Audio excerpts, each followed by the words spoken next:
The code compiled successfully, but no one stopped to ask what happens when it runs. A prediction may look neutral because it arrives as a score, yet the moral question begins before anyone accepts that score. Suppose a model predicts which applicants are likely to miss payments. The output may be precise within its own rules, while the surrounding decision remains ethically unsettled. Nothing in the estimate settles that issue. The central tension is simple. Accuracy tells us how closely a prediction matches a chosen target. It does not tell us whether that target deserves authority. The metric cannot answer that second question. A system can perform as designed and still place heavier consequences on people who began with fewer options. Technical success is not moral permission. The consequences still require accountable human judgment. This episode asks a narrower question than whether prediction is useful. It asks what responsibility remains when an accurate result reflects conditions society already considers unfair. This is where technical confidence can mislead. To answer, we must separate three layers: what the system measures, how the institution uses that measurement, and which people absorb the cost of error. Each layer carries a different kind of responsibility. Prediction usually feels ethically comfortable because it appears descriptive. It seems to report what may happen rather than choose what should happen to anyone. That appearance of neutrality deserves careful scrutiny. But a prediction becomes part of a decision once access, scrutiny, price, or opportunity changes because of it. Description then enters a chain of consequences. The attached consequence gives the estimate moral weight. Now consider two applicants receiving different risk estimates. Even before asking whether the estimates are correct, we must ask what opportunities shaped the patterns being measured. Starting conditions can change what identical outputs mean. Historical patterns can be treated as input without being treated as moral permission. A record of unequal conditions does not automatically justify preserving their consequences. Past regularity and future justification are different things. The problem is not that each difference is unjust. The problem is that a predictive metric cannot by itself explain which differences are ethically relevant. A metric can rank differences without evaluating them. When an institution says the model was accurate, it may be answering a technical question while avoiding the harder question of whether the resulting decision was justified. Those are separate questions with separate standards. Accuracy requires a target. Before judging performance, someone must define what counts as a correct prediction, which time horizon matters, and which errors receive attention. Each definition changes what counts as acceptable error. That choice already contains values. A target can privilege institutional loss, operational efficiency, personal safety, equal access, or another concern that competes with the rest. Prioritizing one concern can quietly subordinate another. The distinction matters. A model does not discover the one natural definition of success. Designers and institutions select a measurable objective from several possible objectives. Measurement begins after that prior choice is made. Once a target is selected, the system can become highly disciplined about pursuing it. Ethical analysis begins by examining what the target leaves outside its frame. What remains invisible can still shape lived consequences. An omitted value does not disappear. Dignity, appeal, context, and unequal starting conditions can remain morally important even when they are absent from the performance metric. Exclusion from the metric does not erase ethical importance. Different justice frameworks notice different omissions. A consequence-focused view may emphasize overall benefit, while a duty-focused view may emphasize rights that efficiency cannot simply outweigh.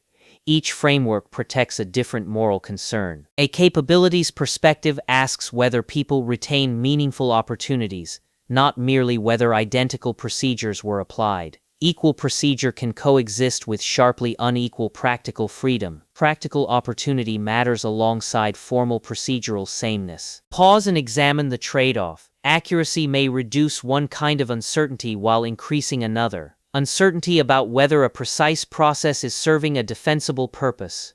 Reduced uncertainty can conceal unresolved moral disagreement. The deepest mechanism is a measurement reality gap. The model operates on variables and targets, while moral judgment concerns persons, histories, institutions, and consequences beyond those variables. The representation is useful precisely because it is incomplete. A predictive system compresses a complicated situation into a limited representation. Compression is necessary for calculation, but what gets excluded can matter ethically. That incompleteness must remain visible during deployment. Imagine a variable that tracks missed payments. It may capture a pattern, yet the pattern alone cannot distinguish irresponsibility from unstable income, emergency costs, or constrained access. Context can alter the moral interpretation of the same pattern. Those explanations are not interchangeable. Treating them as one category can make a technically coherent prediction carry a morally ambiguous meaning. Aggregation can therefore hide ethically decisive distinctions. The institution then adds a second layer by deciding what the prediction controls. The same estimate could trigger review, support, restriction, pricing, or automatic rejection.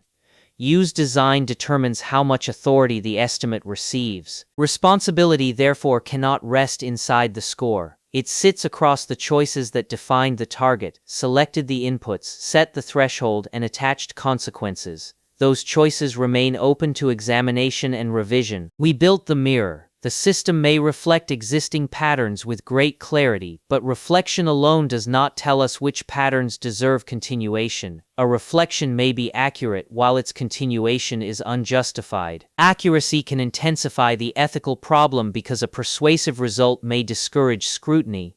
The better the metric appears, the easier it becomes to treat debate as unnecessary. Persuasiveness can become a substitute for public justification. This is where deference enters. People may cite the output as though precision transferred responsibility away from them, even though humans designed the surrounding decisions governing its use. Deference can hide the choices made before the output appeared. The transfer is rhetorical, not moral. A prediction does not choose the institution's values, determine the acceptable burden of error, or decide whether appeal should exist. That surrounding architecture remains a human institutional creation. Consider false reassurance as well as false alarm. Ethical evaluation must ask who is protected by each type of mistake and who carries its cost. Both directions of error can distribute vulnerability differently. A metric can distribute errors unevenly even when different people receive the same procedure. Identical treatment does not guarantee that consequences are similarly bearable. Equal procedure and equal protection are not identical. Another conflict appears between group fairness and individual judgment. Adjusting a system to improve one distribution may create objections from people who prioritize identical rules. Individual claims and distributional goals can pull apart. A single adjustment may not resolve competing frameworks at once. Ethical design requires stating which principle receives priority, what sacrifice follows, and who had authority to make that choice. Each selected priority creates a burden that should be acknowledged. Under this view, fairness is not an extra feature added after accuracy. It is a separate evaluation that may challenge what the accuracy objective rewards. The ethical review therefore runs beside technical evaluation. A reasonable counterpoint is that prediction can support consistency. Compared with unstructured judgment, a defined process may make criteria easier to inspect and contest. Consistency is a real value rather than a trivial defense. That benefit matters. A system can reduce arbitrary variation, help limited resources reach urgent cases, or reveal patterns that deserve closer examination.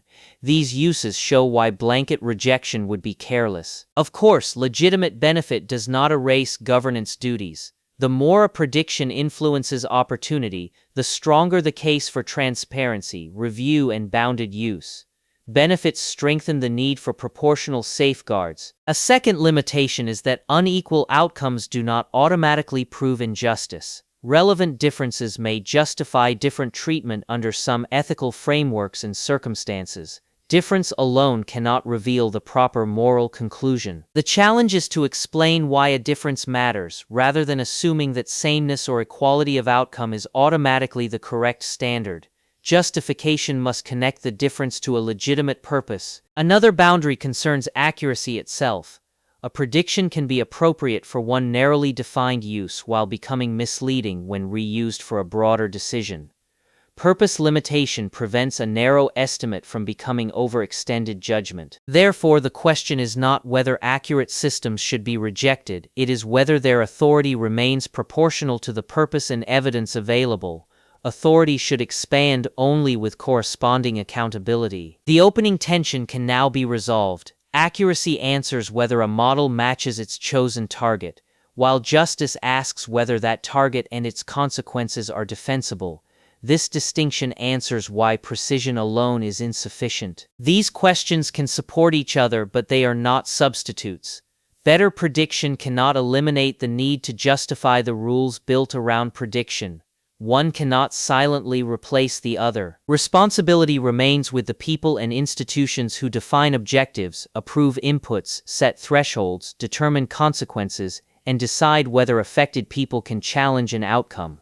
Delegation changes tasks, not the location of moral responsibility. An ethically stronger process makes those choices visible. It identifies the protected value, the exposed stakeholder, the tolerated error, and the route for reconsideration. Visibility makes disagreement possible rather than automatically resolving it. And yet, visibility alone is insufficient. A transparent rule may still be unjust if the people bearing its burdens cannot influence, question, or escape it.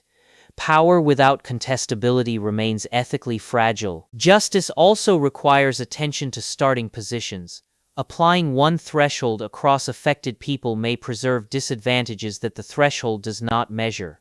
Formal neutrality can preserve substantive disadvantage. At the same time, adjusting for disadvantage can create new disagreements about consistency, merit, and legitimate institutional purpose. Those disagreements should be named rather than hidden.